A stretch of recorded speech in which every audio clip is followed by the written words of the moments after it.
A big warm welcome to the Becoming of Business, Bob for short. I'm your host, Linda Bjork, here to explore what the future of business holds. Where's the business world heading? How do we best prepare? Is business impacting evolution, or is it evolution that steers business? I've sat down with some of the most wise, brilliant, accomplished, and awesome people to hear their vision of a business world that will protect and enhance the evolution of humanity and what we need to do to get there. This dialogue series will launch April 3rd, 2024. Until then, please enjoy recordings from previous Becoming of Business panels from World Unity Week 2021. You'll find amazing insights and inspiration from best-selling author Dr. Robert Holden, Brigadiere General Allyson Solomon, Chief Dwayne Perry of the Ramapo-Lenape Indians, Fortune 100 CTO Stephanie Michko, former FBI executive Lauren C. Anderson. You see how many different people come together. So many more are here to share their wisdom. Let's listen in, lift our gaze in business, and become the kind of leaders that will make the future cheer for our contributions. Enjoy.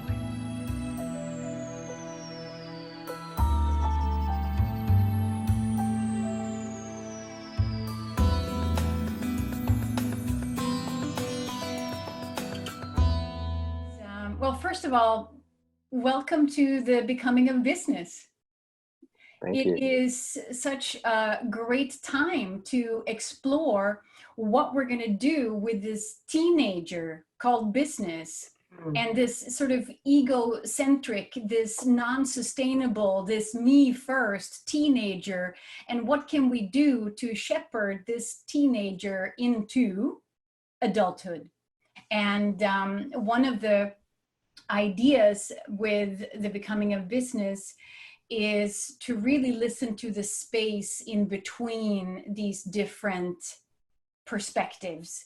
And that's why I have chosen to gather people from very different walks of life. You know how it is when you live in different worlds, you get very aware of what misconceptions those worlds have of one another, right? And so as much as the spiritual world has a lot of misconceptions about business, the business world has a lot of misconceptions about the spiritual world, having now used very broad language for these different sides or camps, or of course there's nothing to say that we can't bring these together, but evidence of the world says we haven't done it yet. So there's a lot of exploration to do where I'm asking everybody to be open to exploring the different perspectives. And let me give you an example. I was talking to Monica the other day, and I was telling her that sometimes when I do public speaking, I ask my audiences, do you guys want peace on earth? My audience is corporate audiences, mostly professionals, one way or the other. And Monica kind of jumped in and she said, yes, of course, as in, of course they want, right? Because that's really what we believe. That's really what we think. From an awareness of any kind of evolved consciousness, of course we need peace. The problem is, when I ask these pretty progressive audiences for being professionals, otherwise they wouldn't ask me to speak, I hear crickets. They're like it's a trick question. Like, do you want peace? I guess. They haven't thought about it. It hasn't entered their mind that peace is a piece on the table that we actually need to talk about. And it might even be the fundament for how we can evolve into a business world that does work for everybody. And when I say everybody, I mean everybody, which includes everyone. These ideas of separation and another word that we use a lot in the spiritual world is unity. And we're going to have a World Unity Week. Unity is so great, right? No, business world doesn't want unity. They want things for themselves. Thank you very much. You know, I'm painting broad strokes here, but there is a lack of, let's say, joint ideas of how we're going to move into a more sustainable world, how we're going to make this teenager become an adult that's actually caring and sustainable and attractive and abundant. As we are exploring the becoming of business, there is an understanding of evolution and what evolution will choose given a choice. And can you shed some light on that, please, Kurt? Hi, I'm Kurt Johnson. I'm an evolutionary biologist, interfaith scholar. That's my job here. And all of us know that, you know, the prevailing environment in business, politics, and economics it's this. It's all about competition. It's the culture of competition and win-lose and who gets on top. So what I want to explain really briefly is where that came from and then how that has changed dramatically in about the last 5 years, but many people don't know about it. And the question of whether we can actually change now that science has changed its mind about what really drives evolution. So we were told from the time of Darwin that evolution was survival of the fittest. It was competition. It was all about who comes out on top. And so that created the Shark Tank environment that was called social Darwinism, best competitor wins. And that came through certainly the 19th century and into the 20th century to dominate the entire climate of business, economics, and politics, because we assume that's what nature does. So if we looked at nature, we thought that's kind of weird because nature's always in balance. It's very organismic. So what about this? As of 2015, the mainstream scientific establishment, based on all the new data that it could look at by current technology and could study how groups make decisions, they suddenly found out that that idea of Darwinian evolution was wrong. It wasn't that survival of the fittest was wrong. The problem was that the definition of fitness changes as you go to levels of complexity, and particularly when a conscious species comes in to the picture that needs to make conscious choices. So in what now is called the knowledge of group selection and hierarchical selection, multi-level selection, how groups make decisions, science knows as of 2015 that groups always select what is best for the whole. It selects what serves the purpose of the entire group. This is a complete sea change within evolutionary biology, and it was summarized in a book by Yale Templeton on the foundational questions of science, redefining natural selection and also redefining sociobiology, which is the whole field of how organisms in societies work. So the truth now is that actually nature selects for cooperation. Fitness is the best cooperator in any level of complexity or a conscious being. So here's where that goes. It creates a situation that nature can't make these choices if we don't offer them up as possibilities. Now in natural process, that's called mutation. Mutation happens. If it has an advantage, nature chooses it. That's how biological process works in natural selection. But conscious selection, that requires this, and it requires the heart, and it requires human beings making choices. So it's one thing to know that evolution wants to choose the thing that's best for the whole and the best for the whole group, but it can't make those choices if in our work, we don't put out the behaviors and the models that offer those clear choices. So that's really about it. And here's the deal. Science changed its mind in 2015. Science looks at data. It can do that. It can change on a dime. It can say that wasn't true and this is true. Very, very difficult for politics, business, and economics after 150 years from Darwin to make that adjustment. And that's a huge question. Can our planet adjust to a different culture for business, economics, and politics based on how evolution really works? So. Thank you, dear Kurt. That really sets the stage for how we can explore giving the choice, actually being part of offering the choice of good to evolution and the evolution of business, because of course what you are framing here is a massive paradigm shift. I would love to hear, Allyson, you have been in uniform for 36 years. Can you see that there is any hope that we can have an embracing, and how in that case can the idea of cooperation, collaboration, and the good of the whole, can that be adopted by something like the armed forces? What comes Yeah, up for well, you? you know, that's interesting because as Kurt was talking, you know, what I reminded of, the military, one of the things they're known for is training leaders. You know, I'm teaching you how to lead people. And much of that comes with being very aware of what skills you possess, not only what they want you to learn, but what do you possess and what do you need to build on to adapt to that, because that is the framework from which you can influence everybody else, because we all know what a poor leader looks like for the most part. But, you know, they're very good at that. And one of the other things they actually are very good at is the understanding the need for collaboration outside of their little fiefdoms, even though they survive in those fiefdoms, but especially when dealing internationally or globally, or in this case in the case of war, they can't go it alone. They know they can't do it alone. So there is a survival need within them to collaborate in order to compete and win, you know, because that's the desire, is to compete and win. But then how do you get past the compete and win to the conscious making of choices?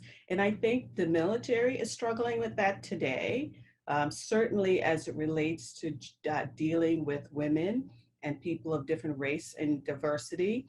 You know, the understanding of their unconscious biases, that it moves to a consciousness, then they can make better decisions, whether it's about how they prosecute a war, how they go into war together, how they collaborate, and they're not the same people in the same room making the same decisions and ending up with the same results, which, you know, learning from their past behavior, even as good as they are at that, they still repeat the same behavior. So this whole idea of making the conscious choice, you aware of what those conscious choices are, I think institutionally, the uniformed services have always kind of been ahead of society in the United States in a lot of ways. And this might be another opportunity, if they embrace it, to be a leader for business and for government in general, in terms of making those conscious choices. So I would like to believe, I'm not just optimistic, but you know, the young people today are looking for clear choices to be made. And I think they're going to demand that, you know, their leaders do the work on themselves to be able to provide them those clear choices. Nations of the United Nations, and particularly the Security Council, in my view, are the ones that are building and selling the weapons. How that is in charge of making peace is kind of hard, because the weapon sales is a huge, huge part of particularly the permanent members of the Security Council. But looking at the ideals, I think that the UN has started from a global perspective. The Security Council really has the most power in the rulemaking. So if that's how we're supposed to get to peace, I don't know how we do it unless we evolve. And one of the ways that we can evolve came out of the General Assembly in 2015, and they're called the Sustainable Development Goals. And it really does set a visionary set of goals that we can accomplish. And we could get to peace 30-30. The only problem is it doesn't address military spending in any way, shape, or form, constructively. I mean, peace is one of the goals. But if you are worked tremendously hard to create safe water project and you get a bomb, it destroys the whole thing.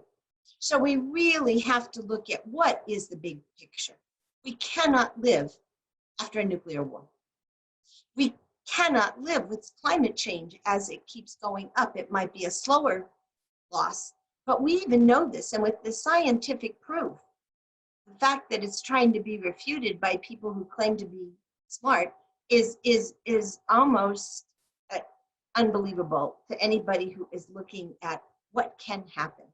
So I just wish that people would start from a place not for the bottom line only, but what the commons is and how is it that we build it together. I think as we get more diverse workforces, more women in places where you have to collaborate to work a little bit more, I just think we are on the verge of change and we can get there. And one of the best ways to get there is by finding how to work collaboratively, looking at the common goals, and making sure that we don't pollute the planet as we're doing what we're trying to do. It honestly, at this point, in our day and age, in this era, it really is about leadership. It really is about a leader showing exactly how to live your best life, how to live on purpose, a leader being and having that same joy. You know what I mean? I honestly believe if there were more leaders who would take their stand, who would take their position, then the world itself would be a more joyful place. Joy is so incredibly important because there's every single day, there's so many things that go on around the world and in our personal life. This generation right now, they are looking for the right leaders. And if the leaders don't show up, this generation will lead itself, you know? They will. I mean, if you just look at what's going on around the world right now, it's like you have to be authentic, first of all, because they've seen it all, they've done it all. And this generation is more connected than any other generation in the world. There are a couple of things that come to mind. The first one is that I want to speak about that we don't need to make the change. Because I believe there's, as Germaine said, there's an evolution in place. When we look at individuals that are entering the workplace, millennials, 80% of them want to work with purpose. If you just look 60 years back, we have killed people systematically for having a purpose, like Gandhi, Nelson Mandela, we've incarcerated them, Martin Luther King, Kennedy. All these individuals had a purpose and they didn't get very far with that. Now we have a society where purpose is en vogue. So we have this evolutionary trend that we see in people that are actually newborns, that actually change and in the way they think, the way they feel connected to the world. And I believe we can trust that so that we don't feel we have to do all the legwork. I see us much more as somebody who can support evolution and be the ushers and strengthen it and support individuals in expressing their new beliefs and bringing that into the world. So that's the first thing. The second that we see in organizations, and we work with them for the last 15 years with our models all across the world, from Australia to South America, in large corporations, in organizations of all sizes. And we do one, in terms of culture building, we do one exercise with them where we truly ask them what they would like to build if they had the choice. And I still have to meet one person who says they want to create something that's fear-based, that's destructive, that harms other people. When I hear those statements and read those statements, they're truly touching. And it doesn't matter whether it's a high executive in South America or whether it's a factory worker in Germany, they all come up with the same thing, the same desires that drive all of us. Sense of connection, sense of openness, contribution, growth, connection to each other, freedom, those kind of things. We as human beings are ultimately driven by the same thing. So the question becomes, why are we not living it if we're all putting it on paper? What is the stumbling stone that makes us bump against our head against the wall every day in every aspect of our life? What we have found, it's what we call our model, the model of dominance and subservience, which is really a human behavior that is ingrained in us since 8,000 years, basically, since the agricultural revolution. This is a model of thinking that's based on scarcity, that there's not enough. I am not enough. There's not enough money. There's not enough love, etc., etc. If our thinking is dominated by this model, we are operating from fear instead of love. Maybe as a bottom line is I see us here on this planet as attending a classroom for overcoming fear, basically. Thank you for listening, and thank you for being part of creating a business world that deserves to live up to its full potential. Make sure to like, subscribe, put as favorite, mark your calendar, put a note on the fridge, whatever you need to do to remember to check back on April 3rd, 2024 to catch new episodes of Bob Dialogues airing on Wednesdays. You'll find the full-length episodes of these Bob panels from World Unity Week at thebecomingofbusiness.com. And if making a big impact as a leader is your thing, check out lindabjork.org. Until we meet again, much love.